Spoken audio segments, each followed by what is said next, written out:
All right, good morning, everyone. A good week. The week in preparation for the holiday of Passover, which is going to be this coming Shabbat. And we're learning a Mamar, which is very relevant to Pesach, Passover.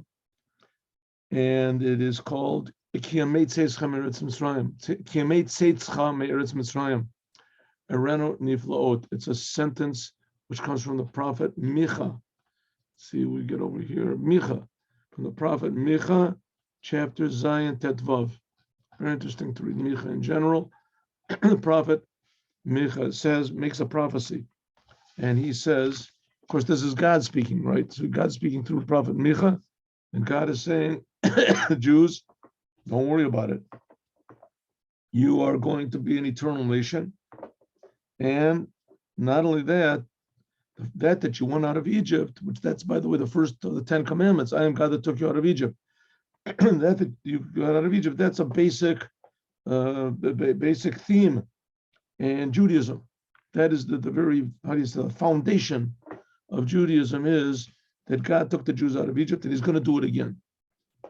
And just as God took the Jews out of Egypt by means of Moshe, that's what the Torah tells us. So the future redemption is going to be by means of Moshiach. There's going to be another Moses like Moshiach. There's going to be another Moses, and he's going to be the Moshiach. The difference is, of course, Moses came from the tribe of Levi, and the Moshiach is going to come from the tribe of Judah, Yehuda. And he is going to do the same thing to the Jews as Moses did, but in a much greater way, to the degree that what Moses did is going to appear to be normal, regular, nature, and what the Moshiach is going to do, that's going to be miracles. Just like you went out of Egypt, you thought that was miracles. I'm going to show you in the future, just like the days you went out, you thought, I'm going to show you what real miracles are, says God. And of course, one of the main ways it's going to be different is because it's going to be permanent. Right now, we got out of Egypt, and we went into more exiles. The Jewish people sinned. The first temple was destroyed. The second temple was destroyed. The Jewish people are wandering around in exile and all sorts of predators and destroyers and wild animals and forces and religions and things are trying to destroy Judaism and to entice the Jewish people away from their goal. But says the prophet Micha,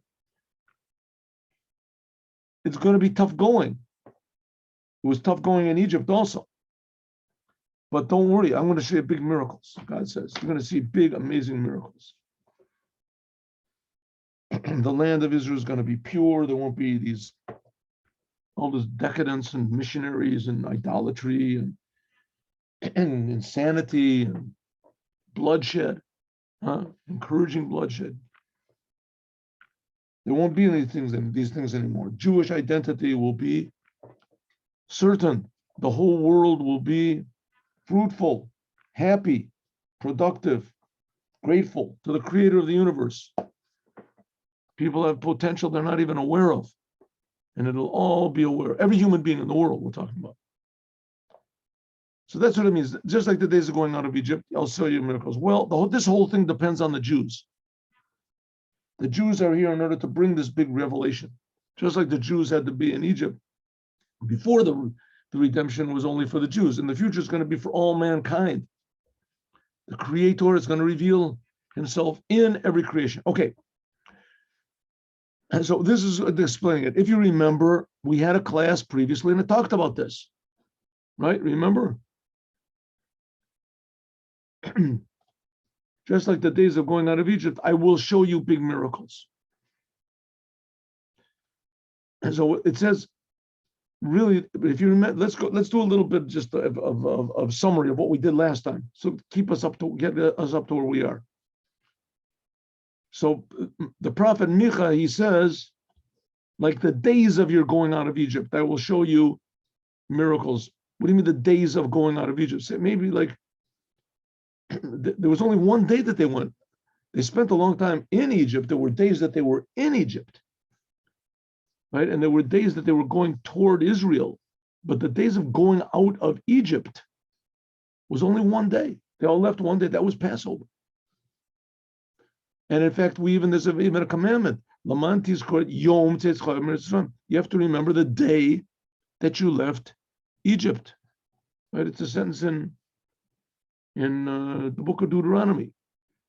The day the Jews left Egypt in one day. That's what we're going to celebrate in next Shabbos, with this coming Shabbos.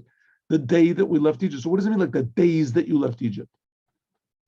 So the explanation is that the days that we left Egypt, that every day we have to be leaving Egypt. So of course that doesn't make any sense. What do you mean every day we have to? What do we have to do exactly? We already left already. So what do we have to leave? Every day we have to leave Egypt. Say every day we have to come closer to the redemption. Every day is another day nearer. But going out means you're going out of something bad, or you're going something negative, whatever it is. Egypt is a bad thing, right? Egypt. So what does it mean every day you have to go out of Egypt? So this is talking about all of the days from the time that the Jews left Egypt. They've been going out of Egypt and going closer to the future redemption. How do we see that? We don't see it. Maybe you don't see it, but that's the fact. Just the fact that you're holding on to your Judaism, and that the fact that you're improving yourself and making yourself more in tune with your Judaism. And what is Judaism? The Torah, the commandments. And that's what Judaism is. So the more that you're in tune with what God's definition of Judaism is, and this is a long process. In fact, every day is the days of going out of Egypt. How many days are there? We made a calculation. I lost the paper. It's like 1,200,000 days plus. So it's 1,200,000 days of going out of Egypt. And that will bring us to until Shaboim, we reach the GEULA, the future redemption. By means of the Moshiach. Then they'll be going out of all limitations. We're not just talking about political changes and things like that. We're talking about that the Moshiach is going to take care of. That we don't have to worry about. That's not our business. Our business is to how do you say, correct ourselves, get ourselves in tune with the music. Get in tune with the composition. The composition is the Torah, and the conductor is the Moshiach, and we have to be in tune, like in every we have an orchestra. You got to be in tune. You can't play a different melody. You have to be in tune. And the future melody, this is true life. This is everything works good, like we talked before. It's like your heart works and your liver works and your lungs work when they do what they're supposed to do. Then you're a functioning person. It's God's world. That's the point. The world is not our world. We can't determine. Like in America, they say, if you want to be a man, you're a man. If you want to be a woman, you're a woman. If you want to be, whatever you want, that's what you are. That's not so. We're not the creators. We live in the Creator's world. It's not our world. And we have to attune ourselves to what the Creator wants. It's like a person saying, I don't want my heart to be in my chest. I want my heart to be in a little box. I'll put it in a little box. I'll leave it at home safe. Right? You go outside, that's ridiculous. You can't just do what you want. But there are certain areas where God said you can do what you want. And the example is sins. A person can do sins if he wants to. All the sins, all the 10 commandments are sins that people like to do. Not everybody likes to do all of them, but there's certainly a lot of people that like to do one or the other of the sins in the 10 commandments. And they hold themselves back, right? If there was no police, you can imagine what it would be. Allah poritz lifneim, pritzet kol gedarim, that until it finally comes to Mashiach, Mashiach will open up all of the boundaries, all of the things that keep us stuck in our own egotism. That's what Mashiach. So every day we have to work harder, or we're supposed to at least, to go out of improve our personalities. And I mean, this is not such a hard thing to do, because now this thing of called coaching, there's coaching and whatever it is, and meditations, people realize that the way they are is not the way they're supposed to be. So they go to these coaching and they go to this big, whatever it is, seminars, how to improve yourself to be a better salesmen to be a better person, to be a better this. There's psychiatrists and psychologists and meditation practices. Everybody's right. I think the biggest sections in these bookstores are self-improvement. Everybody knows they have to improve themselves. So here the Rebbe is telling us, in addition to all that, you can improve yourself, wonderful, but also a person has to be more aware of his creator, her creator. Every day, every single day, you have to go out of the higher and higher limitations. That's what it's supposed to be, right? Refine yourself more and more. Therefore, it says, like the days of your going out of Egypt. And by means of this will come the future redemption. God is also going to do something. In the end, we'll realize that God did everything. God is creating us, he's doing everything. But nevertheless, we have our free will. It's a gift from God. And God wants us to make a choice. And God also made the world that the world conceals. It makes the proper choices difficult. That's the way he made the world. It's God's world. I don't know why he made it that way, but that's what he did. That's the whole idea of going out of Egypt, is going out of, but nevertheless, we have this commandment that we have to remember the day we left Egypt. Why? Because that day that left Egypt, that gives us power on all of the other 1,200,000 plus days, that every day we have to improve ourselves. That this brought a new thing into the world called redemption. Remember, we talked about this last time. Redemption. Going out of limitations. It's like having the first airplane, whatever, right? The first airplane. And then in order to get from America to whatever is from Europe into America, it used to take, a week, 2 weeks, whatever, a month, however it was to take to go. You had the ship. And all of a sudden, somebody comes up with an airplane you get from there to it's 5 hours. It still is 5 hours. It's a time, but it's much faster. That's the that's the whole idea of going out of Egypt the first time. Right, the first time. Now we have a very difficult job to do. We have to actually, every day, we have to use the power that we got of going out of Egypt the first time, that told us that it's possible to do such a thing, to go out of ourselves and come actually closer to God, our creator, right here in this world, and only here in this world.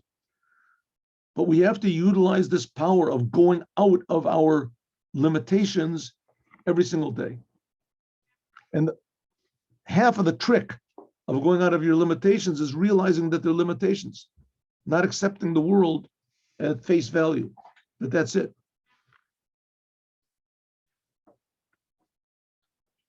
The Nimsa, so it comes out. Now this is where we're new, okay? Nimsa, so it comes out. That what it says, that you have to remember the day that you left Egypt. That from it. Nilmad, we learn, right? It says you have to remember the day that you left going out of Egypt. You have to remember this all of the days of your life. From this we learn hachiyuv, that you have to remember that you have an obligation to remember Yetzias Mitzrayim, going out of Egypt every single day, the day and the nighttime. Like it says, Yom Tzes Chamer Mitzrayim, you have to remember the day that we left Egypt. Right, the birth of the Jewish people. 3 million people got out of Egypt. I just saw somebody sent me a thing, some professor, it's not true.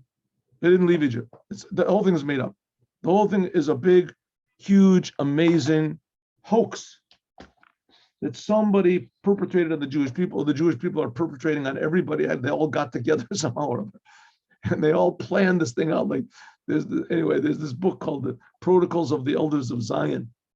The Jews have this a big plan to take over the world, and that the Jews don't get along with one another, that you can't even get two Jews to get along with each other. That's a trick. They're playing a trick on the world. Really, they do get along.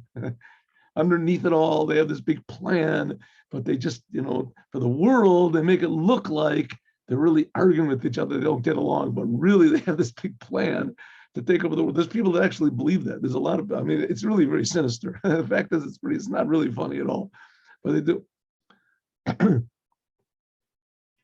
So here we have the same type of a thing. The Jews got out of Egypt. Every Jew has to remember the fact that we got out of Egypt. all the time, every single day. And that there's professors that say that there was no such thing, it never happened. That's just a fake. They really do believe it. Well, the fact of the matter is that's what the Rebbe is saying. Every Jew really does, deep down, believe and know that we left Egypt. Every Jew knows it. Every Jew knows it. Yeah, I'm not gonna prove it. The professor probably has more proofs.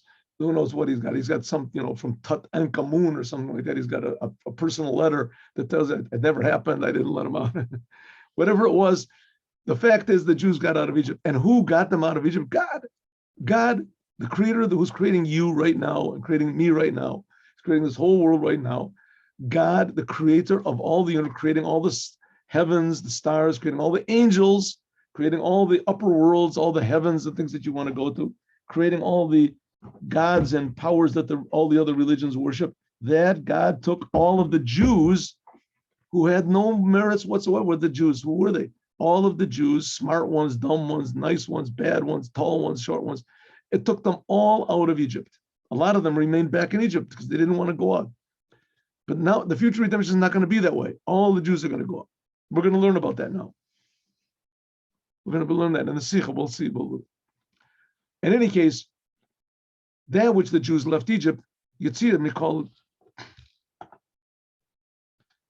the day that you have to. This is the Inyan Yitzir Mitzrayim, the thing of going out of Egypt. Egypt was a bad thing. That means going out of all of the limitations of negativity, selfishness,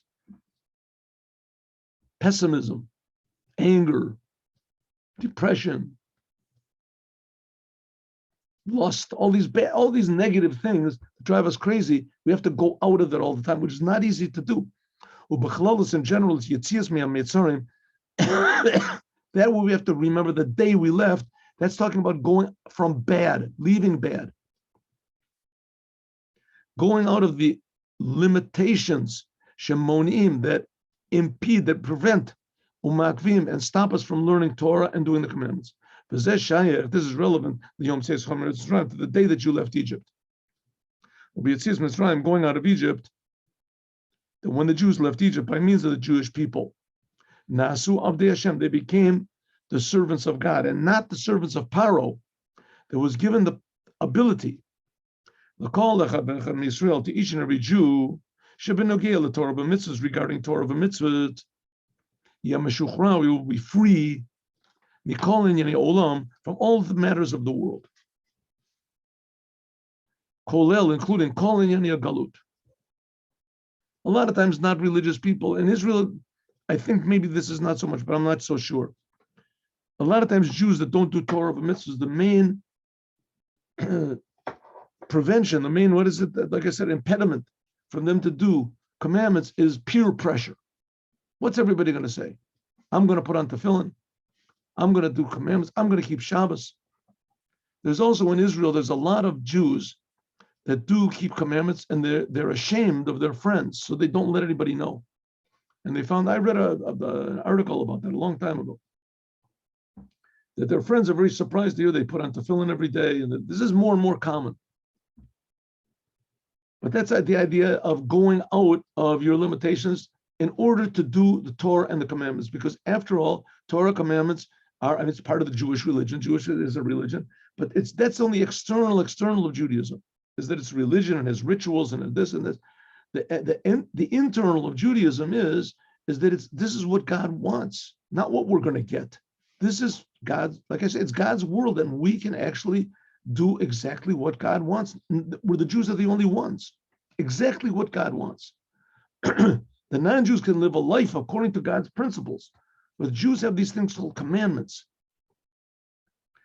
So going out of Egypt means leaving any things that distract us or prevent us or, how do you say, confuse us from doing Torah and the commandments. Even since the Shtari Kodem, because after all, God's claim on the Jewish people is first.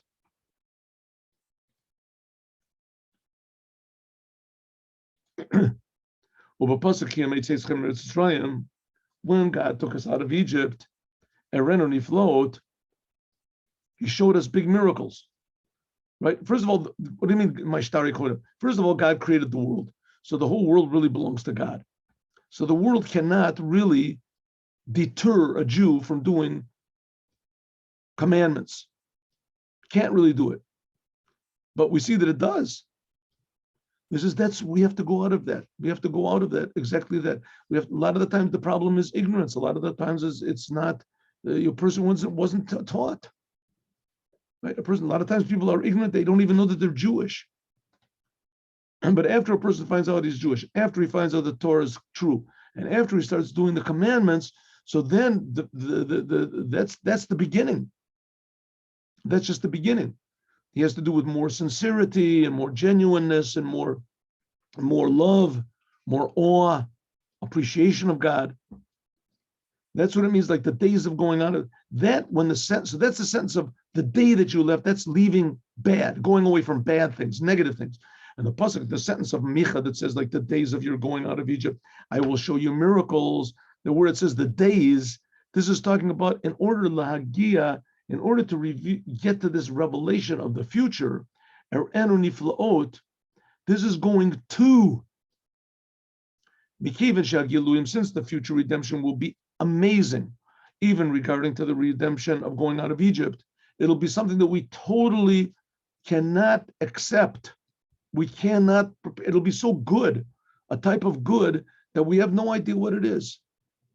We don't know what it is. There has to be you have to go out also from one level of good to a higher level of good.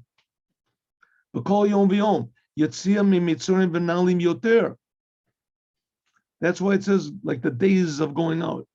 So essentially this going out, leaving Egypt, the day you left Egypt, that's when you left bad.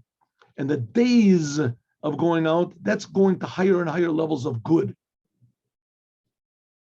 Because there's two types of going out. There's when you go away, you go from and you go to, right? It's freedom from and freedom to. So freedom from the bad, that's freedom, but you have to be free to do something, right? You have to have something positive that you're going to do, something that's waiting for you. Behold, me now from everything we said before, that the service of doing Torah and the commandments every day has to be higher. Move it's understood. That in the time of exile, that which we leave, our limitations. He is Mitzrayim Nalim Yoter Miasher Yitzir than going from Mitzrayim Shahaya B'Zman Abayit than it was in the time of the temple. What do we say? Every day is higher and higher. Every day is a higher than the day before. If so, as time goes on, the limitations that we have to leave become more and more delicate, more refined, higher and higher. Right? A person that plays piano, and first of all, he has to just train his fingers just to hit the right notes in general. And then after that, he hits the right notes. So he has to know how to coordinate himself. And then after that, etc. Until you finally get up to these, these big championships, whatever. And then you see that there's people that now the contest is to put meaning into it, to or interpretation. And then there's also no end to it. That's the way it is with everything. And the higher, the better that a person gets, the more he realizes that he has to improve himself. But it's in more delicate things. More delicate things. But like let's say the person who is a drug addict, so he stops taking drugs, that's a big success. Now what's he going to do now? What's he going to do? No, I stopped taking drugs. That's it. That's not it. You're a living person. You have to continue. Get a job, maybe learn a trade. What would you like to do? I don't know. He becomes a lawyer, becomes a doctor. Now he has to work more. He has to finish the classes. Before his whole life was just to get the drug or not to get the drug. That was it, right? And now he's out of that terrible cycle of self-destruction. He's out of it. Okay, you left Egypt. Now what? You have to go higher and higher. You have to be better and better. But here we're talking about, that was just an example I'm giving you. Here we're talking about getting closer to God. And getting closer to God and to feel God. We're talking about feeling God, more love of God. And this is discussed in very great length and very great depth in Hasidut Chabad. Hasidut Chabad, there's books and books talking about how You can come to appreciate God more. You can come to love God more. You can do the commandments more. And the more we appreciate God, the more that we realize how much the more there is to do, how much more there is to go. It opens up a whole new vistas until it says that in the future, the Moshiach comes, that everybody will only be interested in knowing more about God. To feel God in everything you do. There'll still be everything. There'll be the butchers and bakers and druggists and whatever is it, auto mechanics and everything. But everybody, whatever they do, will of course be honest. But also everything they do will be in order to feel the Creator more than everything, to appreciate life more. Bismana Galus in the time of exile, but Doris because of the Mashiach. Now we are in the time of the Mashiach, especially this last generation. So therefore now, as the time goes on, says the Rebbe, as time goes on, things become more and more refined. That's what he says. And now we are in the last stages of this terrible 2,000-year-old exile that we've been in, and almost everything is refined. We only have the last things, and those are the most difficult. Things are higher and higher and higher. And as a result, the tests become more and more difficult. Also, you have to remember, there's also another thing, is that as generations get further and further from the giving of the Torah, as we personally become lower and lower, we become less and less sensitive. The earlier generations, when there was the Holy Temple, everybody appreciated God. Everybody knew God. God was a household word. Right? Everybody realized that the world was a creation of God. They had big, that is say, Yetzer Horas also. They had big evil impulses. But nevertheless, God was a certain, nowadays, what are you talking about God? Nobody knows what you're talking about. Right? Temple, the first temple. What's a temple? Yoter. As far as I know, that was the Reform Judaism. They call their places temples because they were declaring that they don't want to go to Israel, that there was no temple. And now our temple is in Berlin. What did they say? Jerusalem is Berlin, and our synagogues, that's the temple. That's it. In other words, who's talking about? So it's true. Now there's darkness, but nevertheless, everything is becoming more and more refined. The last steps of devotion we have to give, but most of them. So these are terrible tests. On one hand, we're the lowest, and on the other hand, the things we have to go through is very, very high. It's like taking a janitor from the hospital and saying, "Listen, the guy, the brain surgeon, he had to go somewhere. Could you just finish up the operation?" What are you talking about? What are you talking about? I'm the janitor. I don't know. Listen, there's nobody around here that knows how to do anything except for you. You're the only thing. You do a pretty good job of cleaning. Finish up the brain operation. So, listen, we'll call up the brain surgeon and he'll tell you what to do on the phone, right? See that knife? Yeah, see that little thing over there? That's sort of what we are.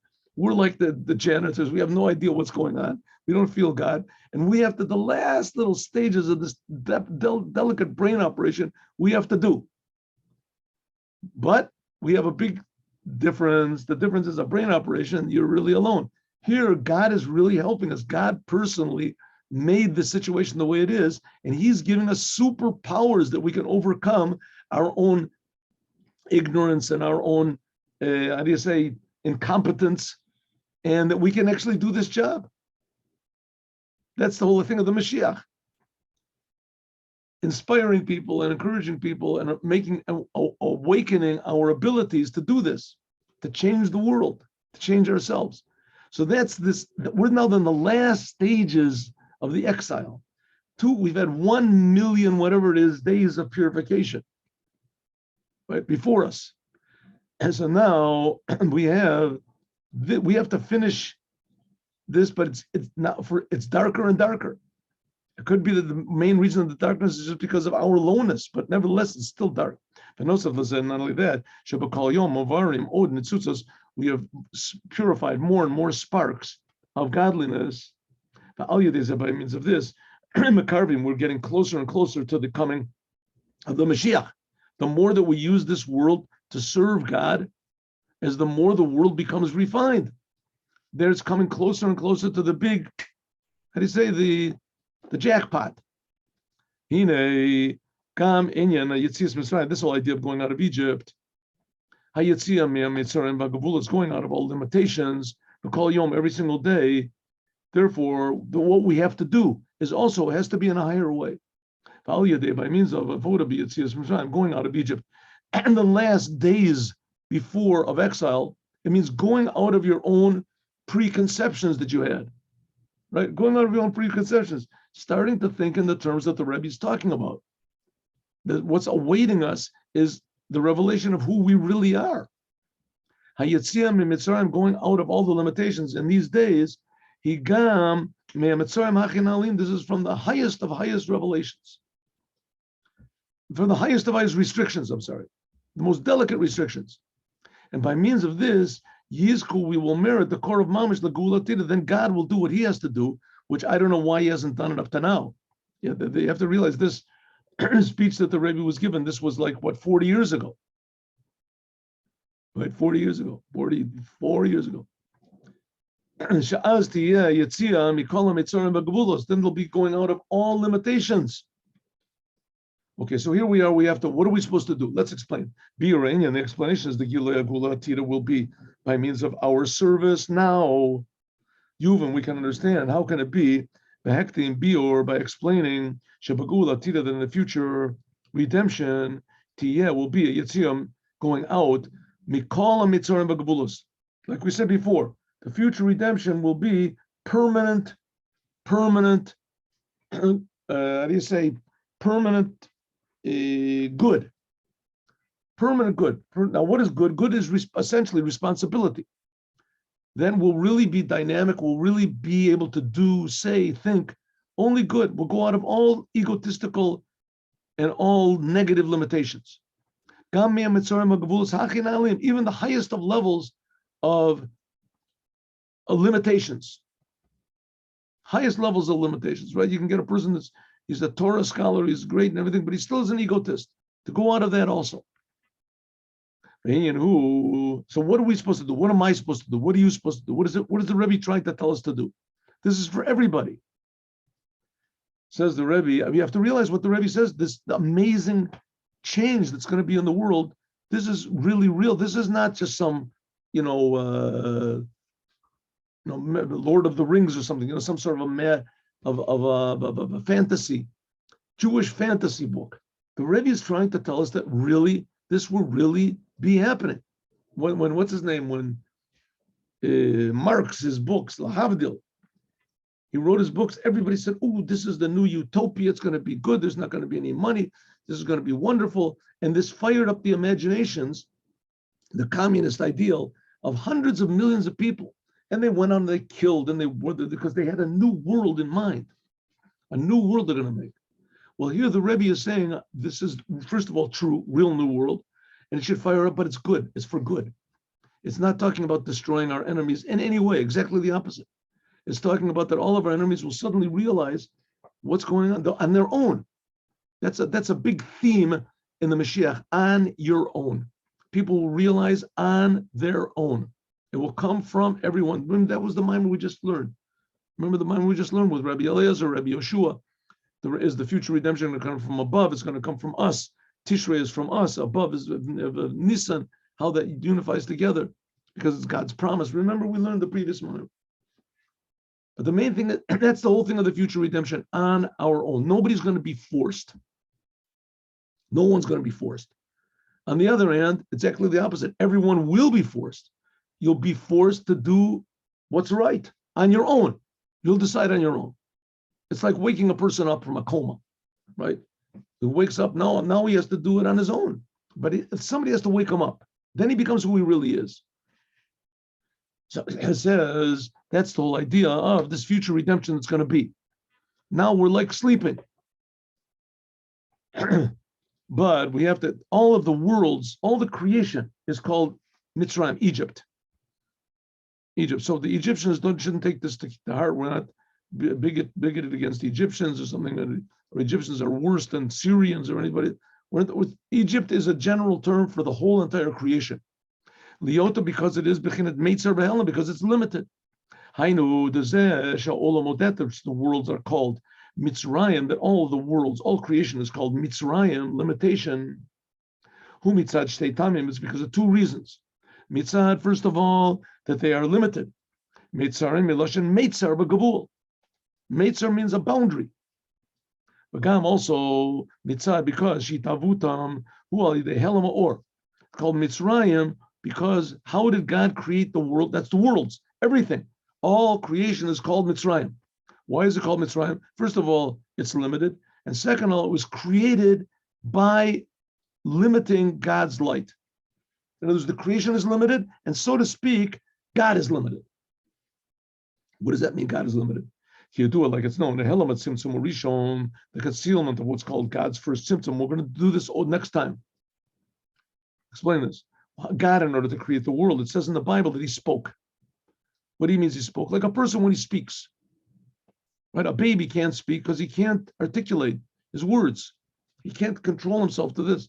Right? In order to speak, you have to control yourself. You have to control your mind. Take a person who doesn't know French, put him into France, doesn't know what's going on. He has to sit and learn, and then finally he can define words, and then he can start to speak. The same thing is, that was God's Tzimtzum Rishon. In order for God to speak, he had to, so to speak, learn, had to control himself, limit himself. This is very gross what it's not gross, crass what I'm saying. But nevertheless, we have to using some sort of metaphors, because God is not a person, but on the other hand, we see that he did create the world and he did speak. That's what the Bible tells us. And God spoke, and he gets pleased by certain things and he gets angered by certain things. In order for God to create the world, he had to do this thing called tzimtzum, what's called a contraction, a concealment. By means of this, by means of this, he could make, so to speak, an empty place to fill up the world. Like in the movie theater, they turn off all the lights, first of all, and then they can shine a new beam of light. That's tzimtzum b'derech siluk. First of all, in order for God to make the world, he turned off all the lights. He turned off, so to speak, his revelation. Shenit alema or lagamri, that everything became totally dark. Like in Egypt, we said, Mitzrayim, that what the Jewish people were there, they were totally in the dark. They didn't know their Judaism. They were slaves of a human being, exactly the opposite of what a Jew is supposed to be. We can say that's what it continues in the Mamar, the Be'elam, and that this word of Olam, creating the world, there's three meanings. Olam. So what do we say? The word world means concealment. It means two other things also, we'll see. In general, when it refers to Egypt, Mitzrayim, it's referring to the world. Concealment of God. Right? You feel you're being created by anybody? No. You feel you're being created by anything? No. You feel you're being created at all? Of course not. You don't feel. Why? Because God purposely conceals himself. That's the name of the game. That's how God created the world. That's what the Bible starts off. How the world got here. The word world means three things, and we're going to stop in just a moment. Olam means three things. Olam means what? A place, time, place. Olam means helam, concealment, like we said before. And olam means alem, means strong. Narot v'ka. Koach, strong. Alma. Alma means a young lady, strong, powerful. Alma. And elam also means a young man. Umavur, it explains that what's the connection between the three? That what do we say? There's the world, there's concealment, and there's power. That the world is concealed, that the world is place and time, this is very, very strong. Power. It's very powerful. It powerfully conceals God. That's what it brings over here. This is only the explanation of Olam, simple meaning. Elagam, Pirushim, the Olam, Milashan, Helam, Lashan, Elam. That's what it says, that the Jews are in the world. If the world controls us, then we're in Egypt. Our job of being in the world is we're supposed to influence the world for good. And the world, this idea of world, is like it said before, time and place. Time and place should not rule us. That explains that the worlds are limitation. In order to explain, that's what the previous Rebbe says, in order to explain that these limitations of the world conceal God and do it in a powerful way, like Egypt, whom Mevi also Pirushim, the Olam from Helem comes from concealment, and also Elim means to be powerful. Tokef power. So the word world powerfully asserts itself to be the ruler over us, that there is no God, that there is no creator, there is no Torah, no commandments, there's nothing to go out of. This is it. The world, that's all there is. That's what the world tells us. That's the way God made it. And our job is supposed to be to transform this to what the world is really supposed to be. Namely what? A revelation that there's a creator, that we can appreciate the creator even more. Look what a wonderful world that we're living in. That's supposed to be our job. And now at the time of that's what Moshiach will do. And now right before Moshiach comes, is the most difficult, is the darkest before the dawn. And we have the most difficult work to do. And the Rebbe is going to explain what it is, God willing, tomorrow. Tomorrow we're in chapter Daled. Now let's learn we'll finish the Sikh of the Rebbe who started about the Leira Seder, the Seder night. The Seder night. Remember? Seder night. Why is it that the bad son, the evil son, is put next to the wise son? And why do we tell the evil son that if you were back there in Egypt, you wouldn't have even gotten out? Why do we say such a negative thing? Be with us right now.